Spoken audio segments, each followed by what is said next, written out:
Hey, what's up guys, Rev here. So today I have some updates regarding this video from a few days ago. It's a situation where an artist was not only being impersonated, but also harassed by another user on Twitter. Now, like I said, we have some updates and they are very strange and you don't want to miss them. But before we get into all of it, just a reminder, it's the end of the month. So the final 3 days of May, you can use my code REV30 to get 30% off your total advanced GG order. And I would recommend using this to try out some of the flavor jars like the original Ramune, which I love very, very much. And if you're new to this, it's a great time to check out their energy supplements with a 30% off code. Or if you're already an advanced GG customer, you can use this to stock up with a nice discount. So all the information for this will be in the pinned comment. And again, make sure to use code REV30 at checkout to get 30% off. Now, returning to the last episode of Dragon Ball here involving this situation, to give you a quick recap. So we had a situation where a real artist right here was being impersonated by this user. Worse yet, they were also stealing the artwork from the original artist and then feeding this into generative AI programs to make a product that they were claiming was their own original art, when it was, of course, stolen from the actual artist. Now, this is the art in question that caused all this controversy. The impersonator made this, of course, stealing more art from the original artist. It is a piece here featuring Hololive's Crony, and originally she would retweet this image and then eventually realized that it was AI generated and said, "Oh, ew," and then unretweeted it and left this very fair response under the tweet saying this: "Please tag your art as AI for future reference," because the original post used the official English and Japanese art tags for Crony, and it shared AI art, which is a big no-no. If you know anything about Hololive, you do not put AI generative material into the official art tags. That's just something they do not want you to do. However, this was the response of this impersonator, basically saying that Cover Corp should look into her and punish her for this very apparently unfair response.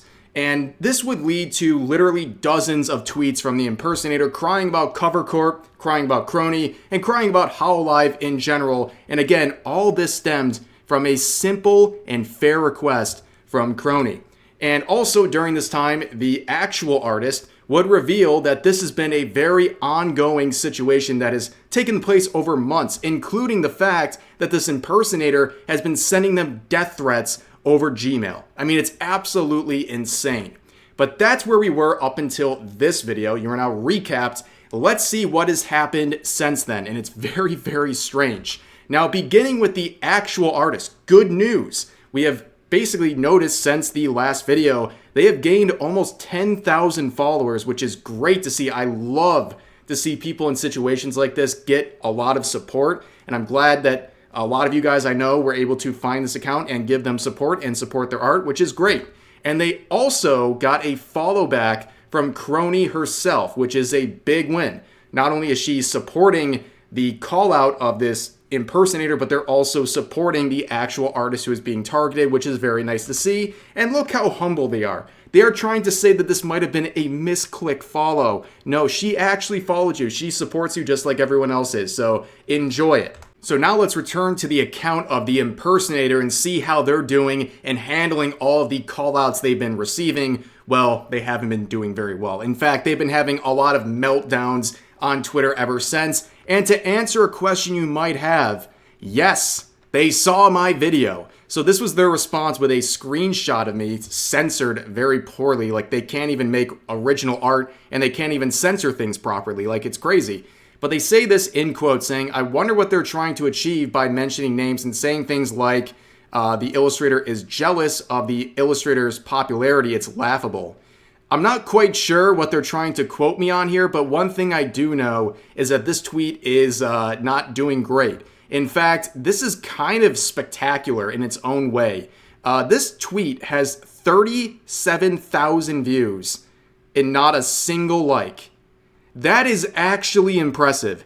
37,000 people have seen this tweet and scrolled past it without liking it. Not a single one. That is crazy, by the way. But we would even see people in the quotes doing the classic "I hate Rev, but," you know you really messed up when people say the I hate Rev, but he has a point here. So this user said, normally I hate Rev with a fiery passion, but a severely broken clock is at least right once every few years. You effing suck. Well, I'm glad you have a fiery passion for me. But anyways, I'm glad also that I could be right for the first time in a few years. I'm glad this was my big moment, and I really appreciate the compliment here. But moving on, here are some of their further responses from the impersonator here, saying some very wild stuff. Let me read these back-to-back tweets. So it says this: if I had been a strategist during the Pacific War, I could have defeated America. The next one says, the reason for your defeat is that you didn't know that Japanese people can lie with all of their might. This is what Japanese people are like. I mean, this isn't even just racism. This is like deep, advanced, ancestral levels of racism against not only Americans, but also the Japanese, because I believe this user is Chinese. So yeah, they're really not handling this all well, talking like some chuny war general here wanting to go back in time and defeat the Americans in the Pacific War.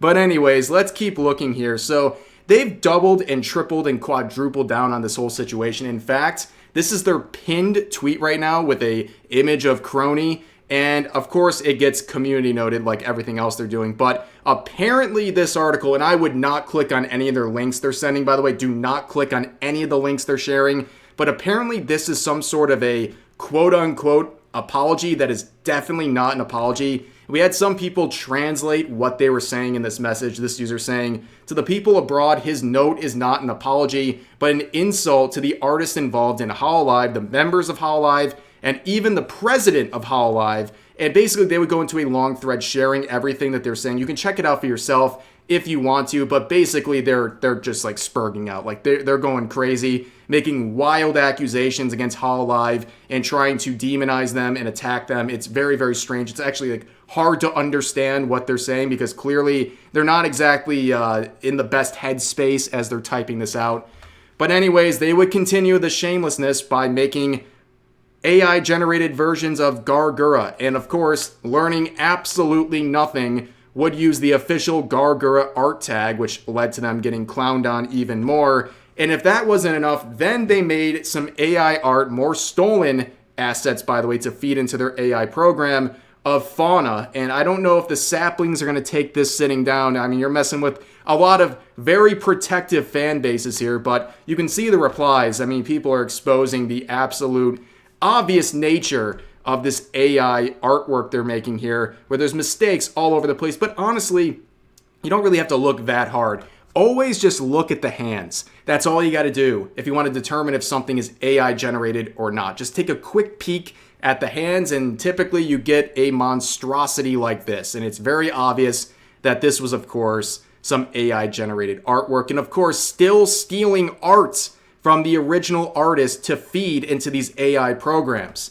And a lot of people were also clowning on them for the fact that they're spending all of this time crying on Twitter and making AI when they could just pick up a pencil and start to learn art. Like, this PewDiePie meme is very correct. Like, we know that people can do this if they actually apply themselves. PewDiePie showed that. I mean, not everyone can achieve the fast learning that he did, but he taught himself how to draw by simply practicing. And really, the majority of his journey involved practicing art for about 10 to 15 minutes a day, and he saw amazing results. So to all these people who are so hell-bent on making AI and that they have no way of actually making art, like, it can be done, you just don't want to do it. Instead, you spend all of your time complaining about artists and leeching off of them when you could just learn for yourself and avoid all of these problems and all the drama that comes with making AI for groups like Hololive and things like that, who clearly aren't very receptive of it,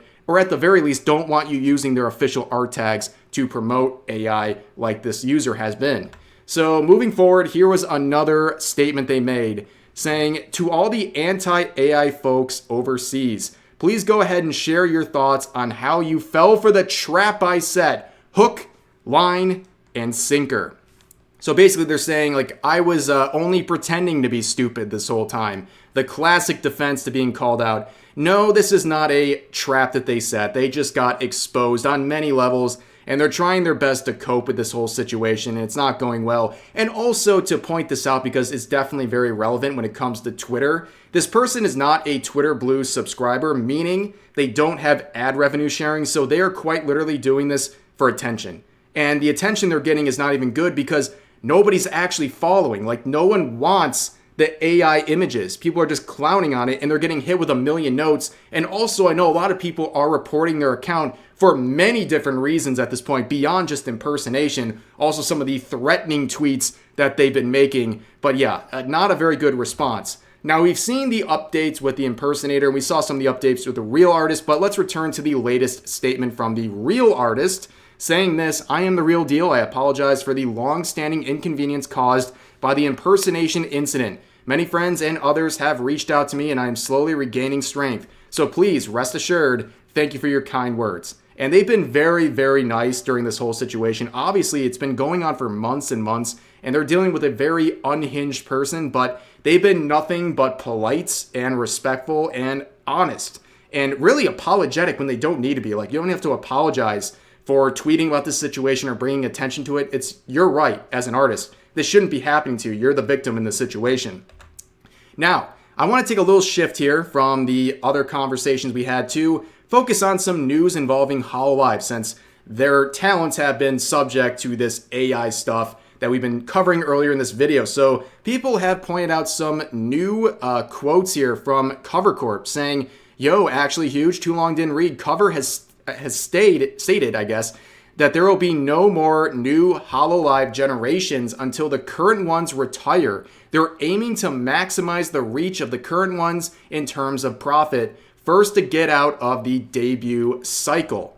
And this is actually a real quote. People had to search around for it. It was actually from the financial results that were posted. This was recently translated for English viewers to check out, and that section is real. So when they're in a Q&A about the long-time targets and the image of their VTuber portfolio, they would say this down here: "With respect to VTuber portfolios, we realize that we are graduating from a phase of making an increase in revenue and profit by increasing the number of VTubers. Instead of that, we are considering expanding the scale of revenue from the wholesale business by expanding the degree of recognition per VTuber IP and increasing profitability." Now, of course, it's more like business speak there, but they are aligning with that too long didn't read version we just read, basically saying that they want to focus largely on the talents they already have and not to just yeet out more and more generations in the hopes of getting more ad revenue and producing more revenue for the company.